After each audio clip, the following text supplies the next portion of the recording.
Assalamualaikum warahmatullahi wabarakatuh. Perkenalkan, saya Garus Bakti NIM 3319021. Di sini saya akan menjelaskan tentang westernisasi. Ya, yang pertama langsung saja ke pengertiannya. Westernisasi berasal dari kata west yang dalam bahasa Inggris berarti barat. Jadi, westernisasi itu berarti kebarat-baratan. Westernisasi merupakan gaya atau tingkah laku seseorang yang mengikuti gaya perilaku dan gaya hidup bangsa asing, yaitu bangsa bangsa barat ya, di mana seseorang atau kelompok itu mengikuti dari tingkah lakunya, cara berpakaian atau penampilan, dan bahkan juga mengikuti budaya dari bangsa-bangsa barat seperti Inggris dan negara di benua Eropa dan Amerika lainnya. Menurut para ahli seperti Samuel P. Huntington dalam bukunya yang berjudul The Clash of Civilization, westernisasi adalah proses yang mengikuti segala bentuk gaya hidup bangsa barat. Adapun pengertian lain, westernisasi adalah suatu perbuatan seseorang yang mulai kehilangan jiwa nasionalismenya, yang meniru atau melakukan aktivitas bersifat kebarat-baratan. Yang kedua, ada faktor penyebab westernisasi. Yang pertama, ada kurangnya penguasaan atas perkembangan iptek. Di sini ditunjuk untuk pemerintah ya. Karena di zaman globalisasi ini dan kemajuan zaman ini, kita dituntut untuk mengikuti perkembangannya.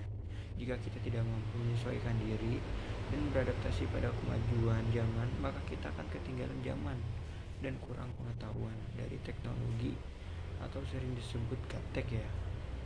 Karena faktor utama westernisasi yaitu penyebabnya karena perkembangan teknologi yang begitu pesat. Teknologi yang lebih maju membuat masyarakat mudah untuk mengakses berbagai kebudayaan barat tanpa adanya filter sama sekali. Nah, untuk pemerintah, kalau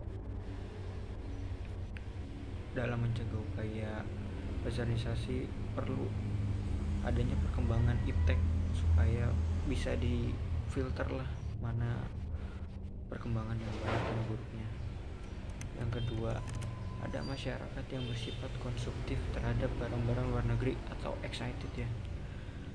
Yang ketiga, ada kurangnya kesadaran masyarakat akan memilah budaya yang baik dan buruk. Nah, tadi kan pemerintah, sekarang dari segi masyarakatnya, ya mungkin karena westernisasi ini dampaknya itu belum terlihat dan kita masih belum tahu dampak itu baik ataupun buruk. Yang keempat, meniru gaya berbusana, rambut, serta gaya hidup kebarat-baratan. Nah, masyarakat terutama para pemudanya itu sering terpengaruh oleh gaya-gaya hidup orang-orang barat. Mereka seringkali meniru para artis-artis luar negeri seperti Justin Bieber, Selena Gomez.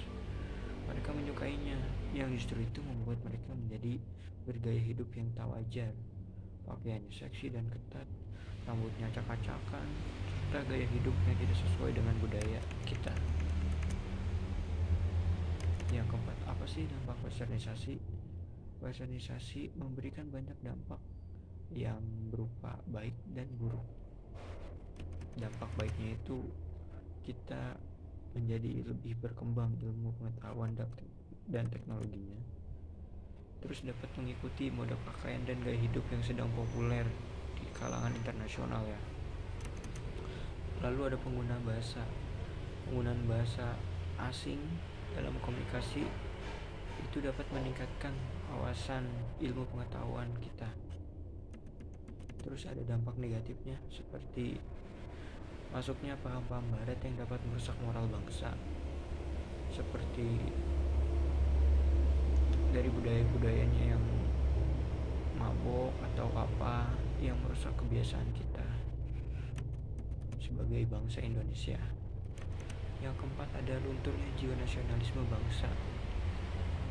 Terus yang kelima, melunturkan semangat cinta akan bangsa dan budaya sendiri. Terus ada contoh pengaruh westernisasi. Yang pertama ada fashion. Pada umumnya masyarakat Indonesia terbuka dengan inovasi-inovasi yang ada dalam kehidupannya. Tetapi mereka belum bisa memilih mana yang sesuai dengan aturan dan norma yang berlaku di negara kita ini. Seperti contoh, cara berpakaian anak-anak muda Indonesia yang sudah jauh melenceng dari aturan agama dan norma yang ada.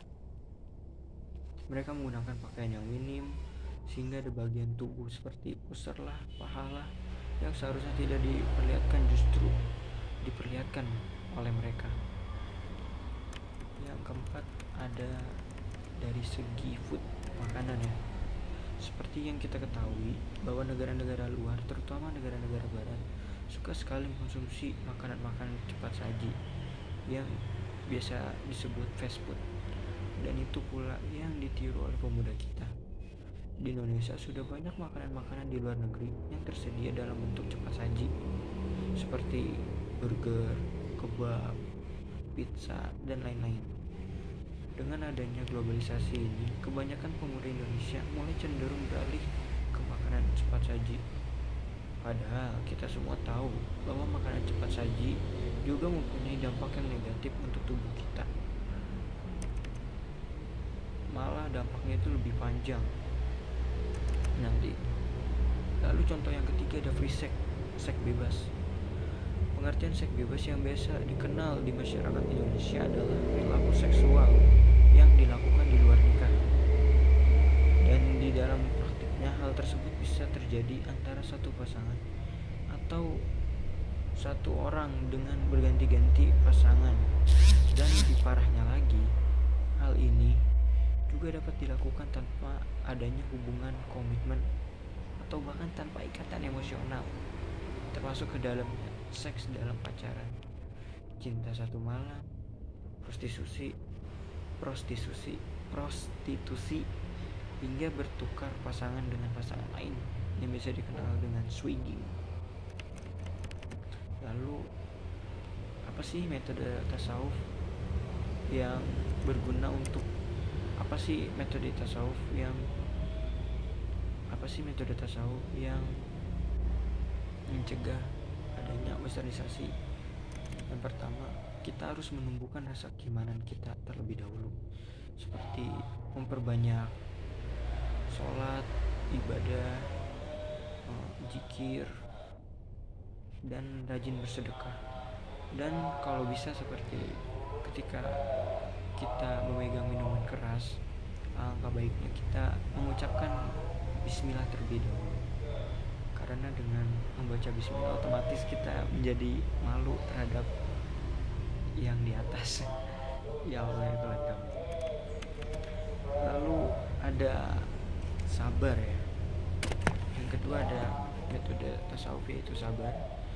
Sabar jika dipandang sebagai pengkekangan tuntutan nafsu dan amarah, dinamakan Al-Ghazali sebagai kesabaran jiwa, as-sabr an-nafas. Sedangkan menahan terhadap penyakit fisik disebut sebagai sabar badani, as-sabr al-badani.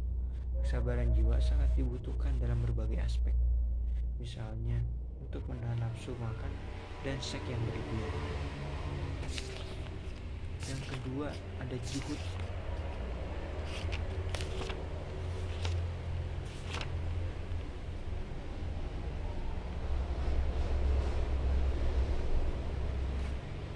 Juhud dapat diartikan sebagai suatu sikap yang mana sikap itu melepaskan diri dari rasa ketergantungan kita terhadap kehidupan dunia dengan mengutamakan kehidupan akhirat. Dilihat dari maksudnya, juhud terbagi menjadi 3 tingkatan.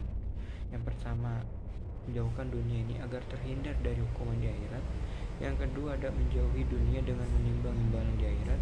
Yang ketiga itu juhud yang tingkatannya tertinggi, yaitu mengucilkan dunia, bukan karena takut ataupun berharap, melainkan karena cinta kita kepada Allah. Orang yang berada pada tingkatan tertinggi ini akan memandang segala sesuatu kecuali Allah itu tidak mempunyai arti apa-apa. Oke, sekian penjelasan dari saya tentang westernisasi. Kurang lebih maaf. Assalamualaikum warahmatullahi wabarakatuh.